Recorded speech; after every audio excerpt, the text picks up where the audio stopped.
বিএনপির ঘোষণা অনুযায়ী খালেদা জিয়া নির্বাচন করবেন ফেনী 1, বগুড়া 7 এবং দিনাজপুর 3 আসন থেকে। অন্যদিকে তারেক রহমান বগুড়া 6 আসন থেকে নির্বাচনে অংশ নেবেন। বেগম জিয়া নির্বাচনে প্রথম অংশ নিয়েছিলেন 1991 সালের সংসদ নির্বাচনে। তার জ্যেষ্ঠ ছেলে তারেক রহমান এবারই প্রথম নির্বাচনে অংশ নিচ্ছেন। যদিও 2008 সালের 22 জানুয়ারি নির্বাচনে তিনি প্রার্থী হয়েছিলেন, কিন্তু সেই নির্বাচন শেষ পর্যন্ত হয়নি। আওয়ামী লীগ আমলে 2018 সালের 8 ফেব্রুয়ারি জিয়া অরফানেজ ট্রাস্ট দুর্নীতি মামলায় খালেদা জিয়ার কারাদণ্ড হওয়ার পর বিএনপির পক্ষ থেকে তারেক রহমানকে ভারপ্রাপ্ত চেয়ারম্যান হিসেবে ঘোষণা করা হয়েছিল। মূলত এরপর থেকেই দলীয় কার্যক্রম তাকে ঘিরেই পরিচালিত হচ্ছে। তবে তারেক রহমান এসব কর্মকাণ্ড লন্ডন থেকে পরিচালনা করে আসছিলেন।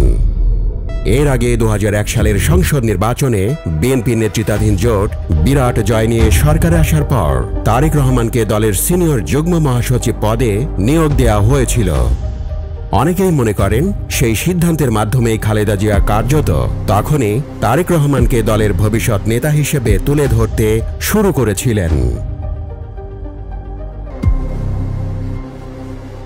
যদিও তত্ত্বাবধায়ক সরকারের প্রধান কে হবেন এ নিয়ে রাজনৈতিক সংকটের মুখে 2007 সালে সেনা সমর্থিত তত্ত্বাবধায়ক সরকার ক্ষমতায় আসার পর বিএনপি চরম সংকটে পড়েছিল।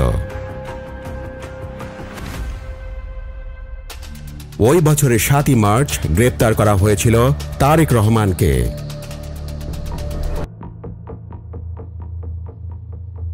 পরে তার মা খালেদা জিয়াও গ্রেপ্তার হয়েছিলেন। 18 মাস কারাগারে থাকার পর 2008 সালের 3রা সেপ্টেম্বর তারেক রহমানকে মুক্তি দেওয়া হয়।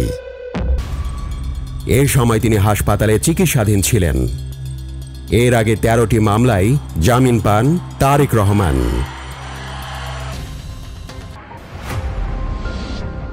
এরপর ওই বছরের 11 সেপ্টেম্বর লন্ডনের উদ্দেশ্যে ঢাকা ছাড়েন পরিবারের সদস্যদেরকে সাথে নিয়ে। তারেক রহমান লন্ডন যাবার আগে মা খালেদা জিয়া গণমাধ্যমকে জানিয়েছিলেন, সুস্থ না হয়ে ওঠা পর্যন্ত তারেক রহমান রাজনীতির বাইরে থাকবেন। তবে 2018 সালের 24 এপ্রিল বিএনপি মহাসচিব মির্জা ফখরুল ইসলাম আলমগীর প্রথমবারের মতো স্বীকার করেন 2012 সালে তারেক রহমান ব্রিটেনে রাজনৈতিক আশ্রয়ের আবেদন করেছিলেন এবং 1 বছরের মধ্যেই সেটি গৃহীত হয়েছে। এর মধ্যেই লন্ডন থেকেই রাজনীতিতে সক্রিয় হয়ে ওঠেন তারেক রহমান। এক পর্যায়ে খালেদা জিয়ার কারাদণ্ড হলে দলের পূর্ণ কর্তৃত্ব ও নেতৃত্ব তার হাতেই উঠে আসে। দলটির সভা সমাবেশে গত কয়েক বছর ধরে নেতাকর্মীদের কাছে তারেক রহমানকেই মুখ্য ব্যক্তিত্ব হিসেবে তুলে ধরা হয়েছে। আন্দোলনের মুখে শেখ হাসিনা সরকারের পতনের পর 2024 সালের 5 আগস্টেই নির্বাহী আদেশে মুক্তি পান খালেদা জিয়া। এরপর তিনি চিকিৎসার জন্য লন্ডন সফরে গেলে 7 বছর পর তার সাথে তারেক রহমানের সাক্ষাৎ হয়। ব্রিটেনে রাজনৈতিক আশ্রয়ে থাকা তারেক রহমান ইতোমধ্যে বাংলাদেশে তার বিরুদ্ধে থাকা সব মামলা থেকে অব্যাহতি পেয়েছেন। দলটির সার্বিক কর্মকাণ্ড তারেক রহমানের নেতৃত্বেই পরিচালিত হচ্ছে। তবে দলটির একাধিক নেতা বলেছেন, খালেদা জিয়া নির্বাচনে অংশ নেবেন কিনা তা নিয়ে সংশয় ছিল অনেক, কারণ তিনি অনেকদিন ধরে হাসপাতালে বা বাসায় চিকিৎসাধীন আছেন।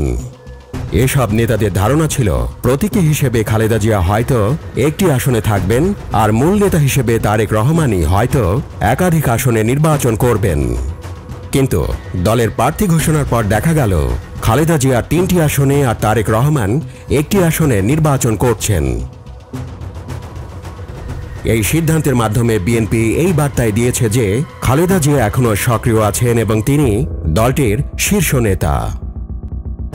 লেখক ও বিশ্লেষক মহিউদ্দিন আহমেদ বিবিসি বাংলাকে বলেছেন, এই অনিশ্চয়তার কারণে হয়তো 3টি আসনে নির্বাচনে খালেদা জিয়াকে প্রার্থী করে বিএনপি বোঝাতে চেয়েছে যে তিনি এখনো দলনেতা।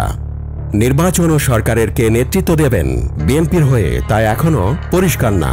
এমনও হতে পারে যে খালেদা জিয়া দলনেতা হিসেবেই থাকবেন আর দলটি সরকার গঠন করলে তাতে নেতৃত্ব দেবেন তারেক রহমান।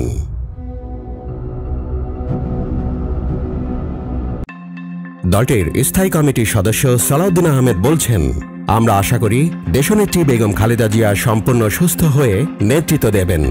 নির্বাচনে মাঠে ময়দানে নেতৃত্ব দেবেন জনাব তারেক রহমান। আর বর্তমান বাস্তবতায় জনাব তারেক রহমান প্রধানমন্ত্রী হবেন, এটাই আমাদের চিন্তা। বিএনপি নেতা সালাউদ্দিন আহমেদের কথায় এটা কিছুটা পরিষ্কার হয়েছে যে তারা নির্বাচনে জিতলে তারেক রহমানকে প্রধানমন্ত্রী হিসেবে বেছে নেবেন। এই চিন্তায় দলের মধ্যে বেশি গুরুত্ব পাচ্ছে।